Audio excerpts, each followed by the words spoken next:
Hi, Betty. Hi, Celia. What's up? Oh, I was thinking about something. What were you thinking about? Well, I was thinking about the Bechdel test. Have you ever heard of that? No, I haven't. Well, it was developed by, or just kind of off the cuff invented by someone named Alison Bechdel in 1985. And what it is a test for a female presence in movies or TV shows. That's a little bit vague, I guess, a female presence. She was not testing for a, feminist soundness, sound feminist theory, but just a female presence in a movie. Okay. So does this include behind the camera or just in front of? In front of, in a story. Like, I want to go see a movie that has a female presence in it. So, and the three criteria, they've evolved a little bit over the years. Other people have jumped in. But basically, does the movie have at least two women, who talk to each other about something other than a man? So that's it. Two women talk to each other about something other than a man. Mm-hmm. And that's it? That's it. That's the sole criteria? That's the full test. And people have augmented that. I think the more popular form of the test is now two women who have names who talk to each other. But, it may surprise you to hear this, but I'm kind of down with this female presence. Really? Because that isn't normally you don't lean that way normally. Yeah, I don't care so much about the whole representation thing. We have to have, one of everything in the whole movie. Yeah. And I can say that, I would set aside the test for movies where it's just a male environment. Like The Thing, it's this Antarctic, I think, research center, and the guys are all trying to fight off the Thing, and it doesn't need a woman. It's just a movie about chills and thrills. Sports movies, things like that. Which movies? Sports movies. Movies about sports teams. Oh, yeah, sports. I couldn't care less. See, I couldn't even care less about sports. Another movie, for instance, is Master and Commander, The Far Side of the World. That's this movie about these guys who are sailing the high seas, and Her Majesty's ship something or other, or His Majesty's whatever, and they're in the Napoleonic Wars. And that was a good movie. Yeah, that was a good movie. But interestingly, it did have a suggestion of a female presence. There's a scene where that Russell Crowe character is writing a letter at his desk, and he's looking fondly at this miniature of a very beautiful woman. She's got the delicate curls around her face and a rosy complexion, and she's got the delicate little, whatever Regency kind of dress on. And you can tell that there is a female presence in this world, in this life. But it's a girl back home. Well, it's his wife. Okay, well, that's a girl back home. Yeah, he's got a girl back home. Yeah. But there is a female existence. There is a female presence, like I say, in the worldview, in the just in their psychology. They take it with them, and they want to get home to it. So I would say there's a little bit of a female presence in there. It's acknowledged. It's not with them. It can't be with them because women just don't come along on these, naval warfare missions. But that sort of female presence I'm okay with. And I think what I really want is I just want realistic women. From the time I was a teenager, I hated the way teenage girls were depicted in movies. Yeah. I guess John Hughes to the rescue, but aside from him and aside from, I guess, Amy Heckerling, a lot of it, like any Ron Howard movie, for instance, the teenage girl is always saying, "Daddy, I have to have my hairspray," something stupid like that. Yes. I got sick of that stuff. And I do, considering, I was raised among sisters and I went to an all-girls school, and I can tell you we talked about a heck of a lot more than boys. So, Yep. and you know, I mean, I've always kept my assumptions or my character or my whatever, my concerns, you know, that I glommed onto in my youth, and I don't aim to talk to women all day long about makeup. And you know, I'm trying to think of other things that women supposedly obsess on according to movies. I think one of the things supposedly that they obsess on is snagging a man. Yeah. Yeah. I think women do obsess over that quite a bit. Oh, you think they do? You think they do in real life? Yeah. Okay. Yeah, I think they kind of, I think they do obsess over that. You know, maybe this test is really hard to enforce because half of movies, wait, 99% of movies is sex or violence. So if it's sex, then you always have to have, you know, women, you know, trying to snag men, or men doing something else altogether. And this is where I really want the female presence in movies. See, I am sick of having to laugh along and pretend that I enjoy jokes about female bodies. Now, see, the thing is, it's not that I'm a nasty old nicey pants and I'm saying that's not funny, but it's just that I, being a, what do you call, I think you call it a heterosexual female, I don't have this all-consuming obsession with female breasts. I don't have this great desire to ogle and fondle female breasts. Actually, I could anytime I wanted to. But that's why there are so many, like almost every time you see an attractive woman on film along with a man, there's going to be a joke about her body, about her breasts. And I just don't like to, okay, I mean, I just have to sit here kind of, yeah, I understand that that's funny for you, but it's not funny for me. I don't object to jokes about men's obsessions with female breasts. That's the kind of joke I would enjoy. But I just don't go along. I mean, I can't enjoy movies that lack that kind of female presence. Do you think that this might have something to do with the fact that a lot of these movies are written by men? I would think so. Yes. Yes, absolutely. Yeah. Yeah, I have this theory that, well, in the entertainment industry, Hollywood is full of grown-up 12-year-old men. Yes. You know, yes. they never quite got out of 7th grade. Uh-huh. And that's what we're watching. We're just watching, you know, jokes that 7th grade boys would like, and plots that 7th grade boys would like, and women that 7th grade boys dream about and obsess over. Mm-hmm. That's what I think. And that's like the blockbuster movie is written by a 12-year-old, 30-year-old. Mm-hmm. For a 12-year-old, 30-year-old. For instance, a joke about male sexuality. There's a movie called Bridesmaids, which was actually written by 2 female writers. And that's probably a movie that most men would not go see, just because of the title alone, the title and the cast. But it wasn't as bad as I thought. It's really a movie about people who need to fix themselves. They need to stop being so self-destructive. They have to get over their self-destructive habits and their self-destructive ways of thinking and their loserism. Or they need to stop being quick to judge. They need to, kind of relax and forgive other people. It's a movie about growing and changing. And there is one scene. I really like Wendy McClellan-Covey, by the way. She's the actress who played Clemmy in Reno 911. Yeah, I like her. Yeah. So she portrays a wife and a mom of a couple of teenage boys. And I can't remember the joke exactly, but she's talking about changing, like she's talking about stripping their beds or something, and their sheets stand up by themselves. She has 2 teenage boys. The sheets, it's something like the sheets stand up by themselves, something like that.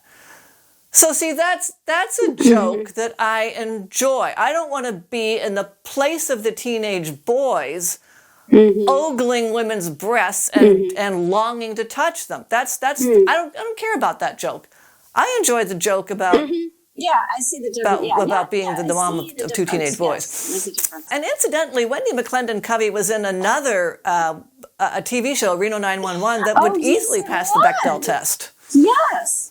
And, Yeah. Great writing on that show. Man, that was a fabulous show. Great writing on that show.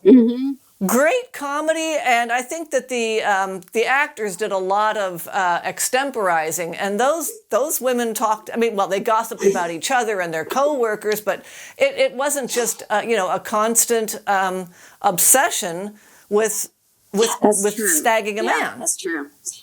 Yeah. Oh, God, it was funny. Yes. Yeah. It was fall down funny every time. And okay, I mean, I know it's been changing in recent years because, whatever, the women's movement. But unfortunately, it's changed in this way where it's changed in a very grim way. It's just cancel Batman and Superman, replace them with Batgirl and Supergirl and She-Hulk. And get as many, make the Force is female. The Force has to be full of female admirals in the Star Wars and Star Trek worlds.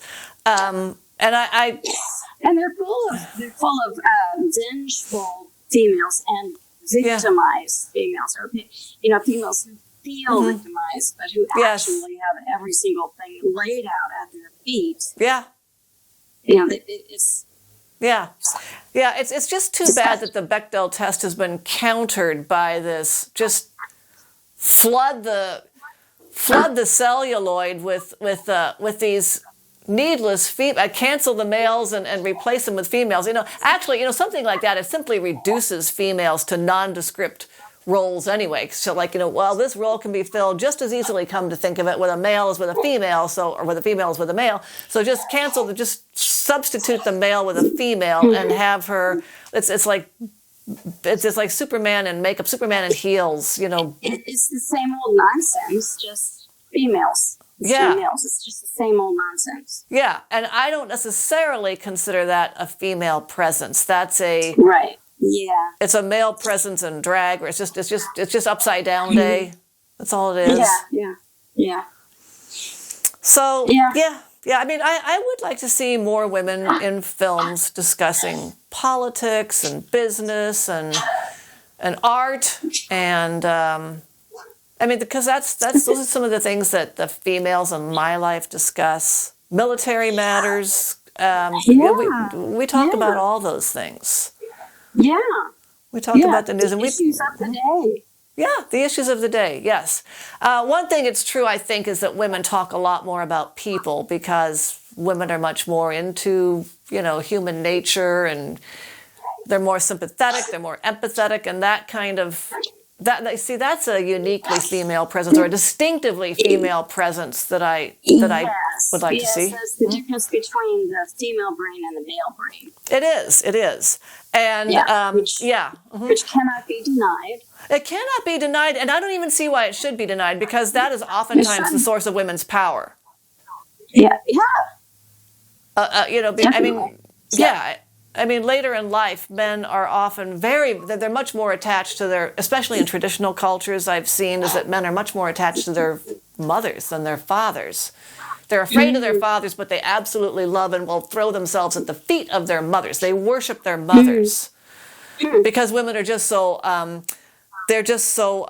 what is it? I mean, no qualifications, no restrictions, no conditions, the unconditional love of women and mothers, and the willingness to sacrifice oneself. So that is a strength of women, and that's the sort of thing I would like to see in movies. It's a much more realistic example of female presence, something like that. Not a woman having it all.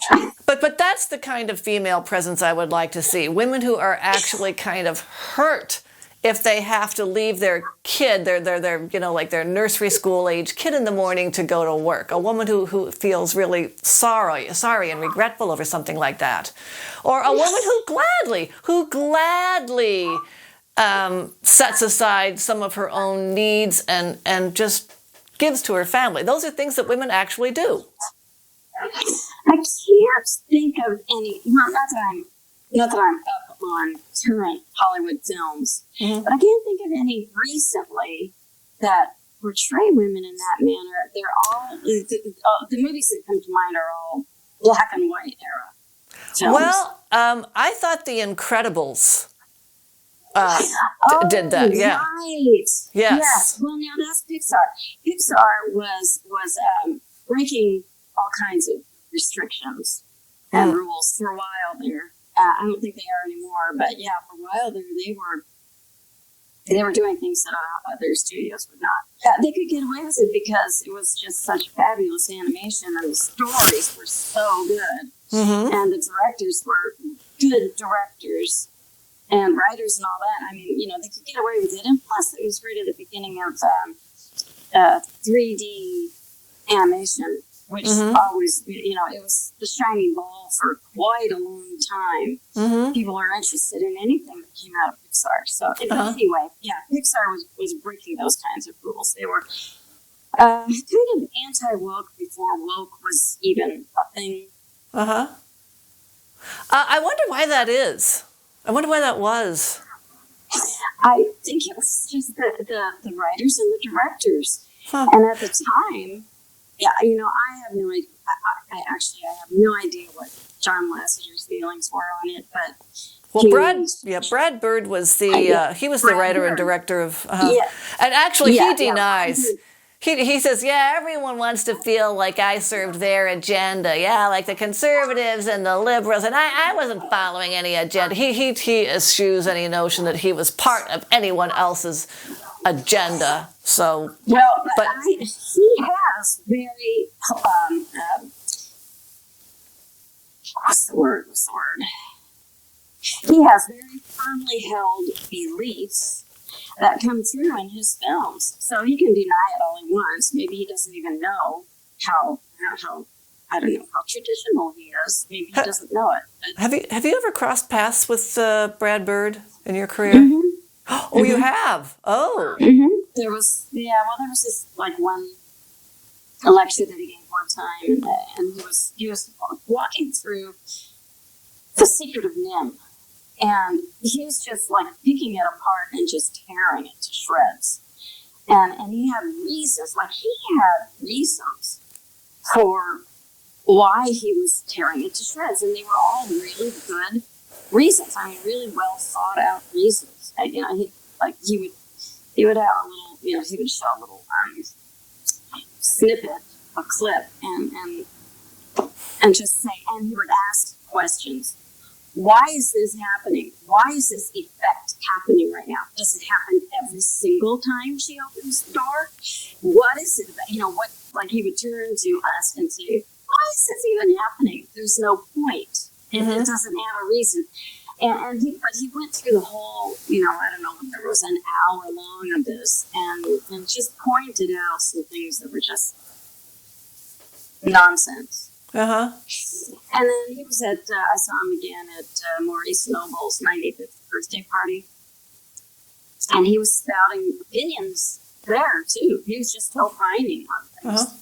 Yeah, I got the feeling that he definitely, which he does, he has definite, firmly held opinions, beliefs. Well, about story structure, I would say. But I mean, the characters have to be rational. They have to be consistent. They have to. Yes. And they have to be something like in real life. The characters have to be rational and consistent, as well as the story.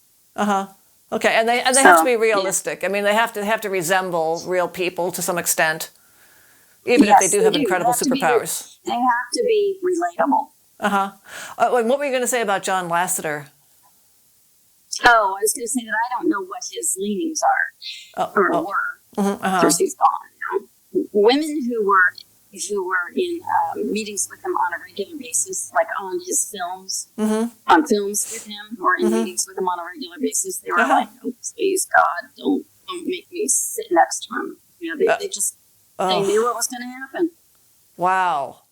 And you know some of those? You knew some of those women? You heard some of I that talk? know them, yes. Oh, yeah. God. Okay, well, Yeah. see, now there's a guy who really should have known more about a female presence in life. It's not just there for a guy to grab. Yeah. Except for a guy to understand, appreciate, and celebrate. Yes, the complementary and distinctive qualities of women.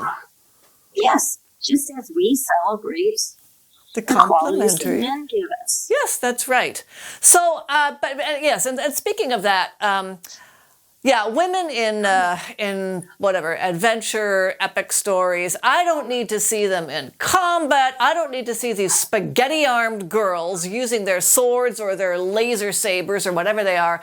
It just annoys me so much when these girls go off. They study for 2 weeks and they come out as a She-Hulk. If women save the day, it should be because of their nature. It should be because they were the only one who was willing to make the sacrifice. They were the only one who was willing to to do something that women do. They were the only ones who really understood what was on the person's mind because they had taken the time to ask them. Something like that. That's why women. That's how women should save the day. They should save it by appealing to by creating an appealing, I don't know, character or something that men want to engage with on a much deeper level. They want something that men want to go take another step with, or something that it's something that makes men susceptible, something that brings men to their knees because this creature is so excellent and so untouchable and so desirable that it makes a man want to change or to do something heroic. That's an example. And she doesn't even have to just sit there.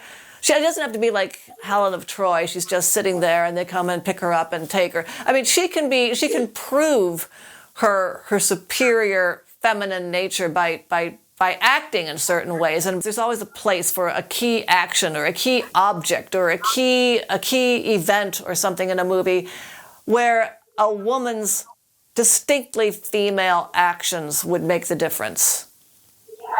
There should be. Or her distinctly female nature would make a difference. Yeah. Yeah. And a man isn't going to collapse at the feet of She-Ra or whatever. No. She-Hulk. They're all, or even the spaghetti-armed She-Hulk. No. I don't think that's, I just don't think that's very attractive. No. I don't think so. You know, it's funny. I watch a lot of these comic book and pop culture commentators on the male side of the whatever. You know, a lot of them are male, and they kind of divide their time between talking about whatever female breasts and then when you ask them who's your favorite actress, they actually say, oh, Sigourney Weaver, absolutely, and Linda Hamilton for sure, and they'll bring up all these women who are in these, but that's because they like action movies, so those are the only actresses they ever get to see, but I just I don't know. I wonder if men would ever appreciate a good story that includes a female presence. Well, like I said, like The Incredibles. Well, clearly they did appreciate The Incredibles because it did an incredible box office. Yeah, and it's interesting. I went to see that movie with a little gang of friends, and this one female friend said, that is unrealistic. She would be at least an executive vice president in marketing or something. I was going, wait. No, because actually there's a new, I considered it, kind of an incipient movement back then, but there's a new message in town, and that is that parenting is the most important and difficult work there is, and that's what she's doing full time. And it's kind of funny that I think even women have been, they've been sort of not brainwashed. What's the other one? They've been persuaded that this is how women show their strength by climbing the corporate ladder, or this is how women meet a challenge.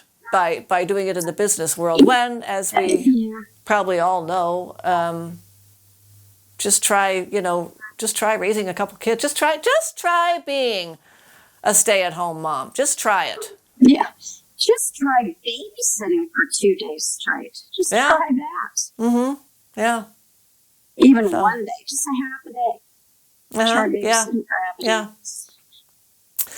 So well, those are my thoughts, Celia. I really could use some more women talking about things other than men, talking about, like you say, news of the day, or even more important and abstract and universal matters that face humankind, and also women in movies being strong through their female nature, not by imitating men. We don't want female men. It's kind of funny. Can I think of any that I've seen recently? Well, I'm going to try to think of some more movies that pass the Bechdel Test, some recent movies that pass it to my satisfaction, in which the female presence is it's not just female, it's feminine. I'm thinking of movies in the past 10 years. I don't think you ever saw one called Ingrid Goes West. It was actually written by a couple of guys, but it's about a young woman it's basically the whole obsession with social media. She is unbalanced. She's neurotic, and she's obsessed with various social media influencers, and she tries to get into their circles. She tries to be cool. She tries to, she just wants to have all the friends that these influencers have. She wants to be popular, and she wants attention, and she fakes her way as best she can for some time until she's finally, well, spoiler warning, she's finally exposed. You do get this desperate wish, this desperate competition to be popular. And this is something that not only, I think, affects women, but this story is about two women. Well, it's about two women then. Okay. There's another couple of movies. This is going to be surprising also. I can't stand Amy Schumer's stand-up, and I probably don't really admire her politics, but she made two movies that were amazingly affirmative of traditional values and traditional morals and ethics. One was Trainwreck. That's the one I saw, yeah. Okay, and the title even tells you. I mean, this girl thinks she's got everything. She's got a sick apartment, and she writes for a men's magazine. She has the coolest job in New York.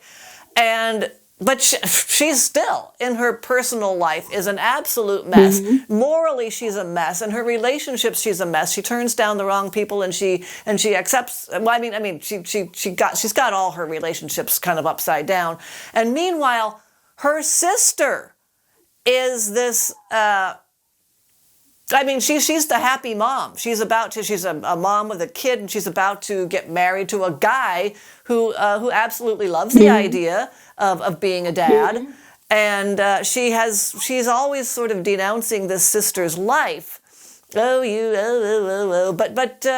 the end, and the sister is actually amazingly, whatever. She's not terribly oppositional or confrontational about it.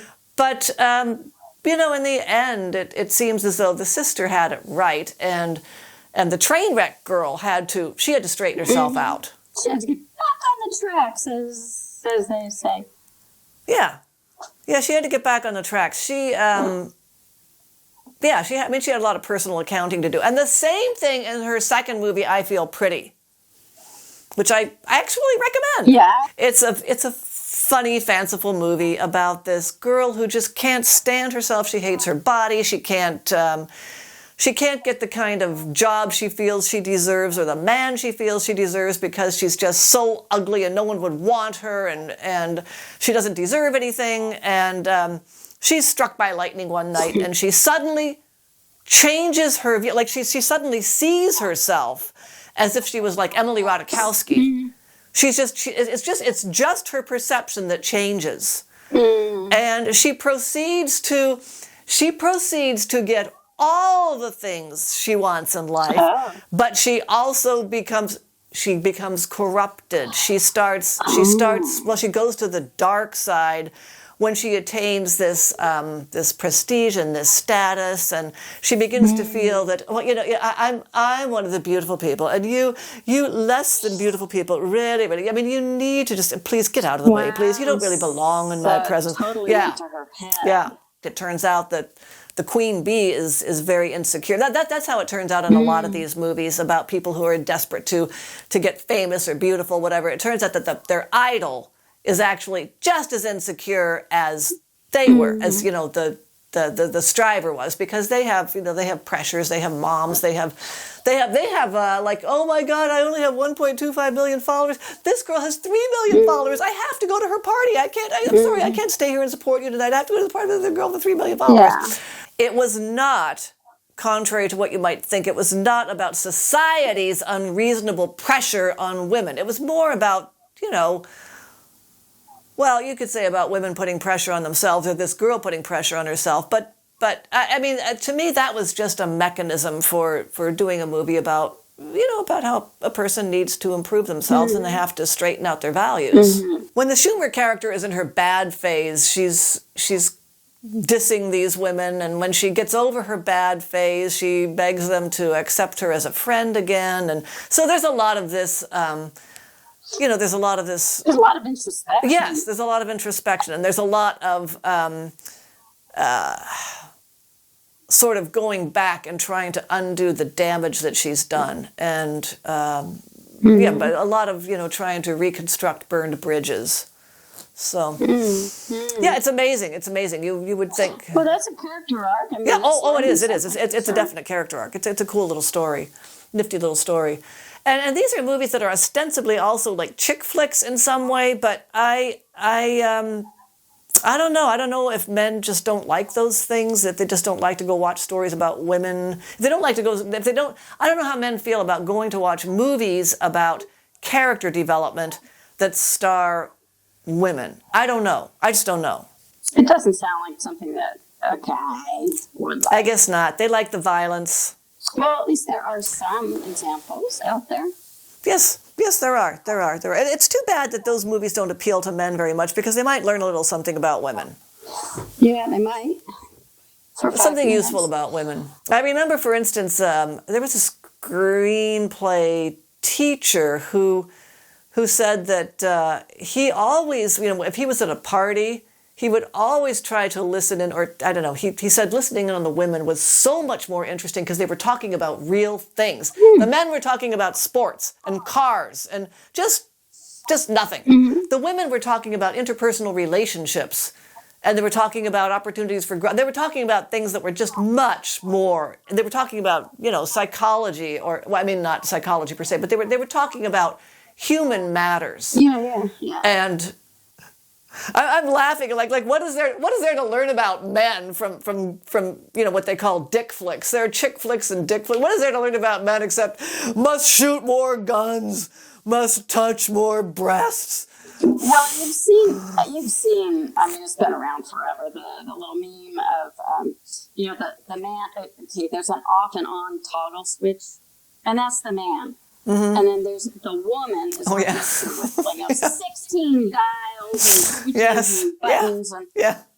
So actually, a feminine presence in a movie is not a bad thing. It adds complexity and nuance, and it's not just the all explosion TV. Explosions and car and truck crashes. Explosions and trucks that explode when they crash. Yeah, that's all I need.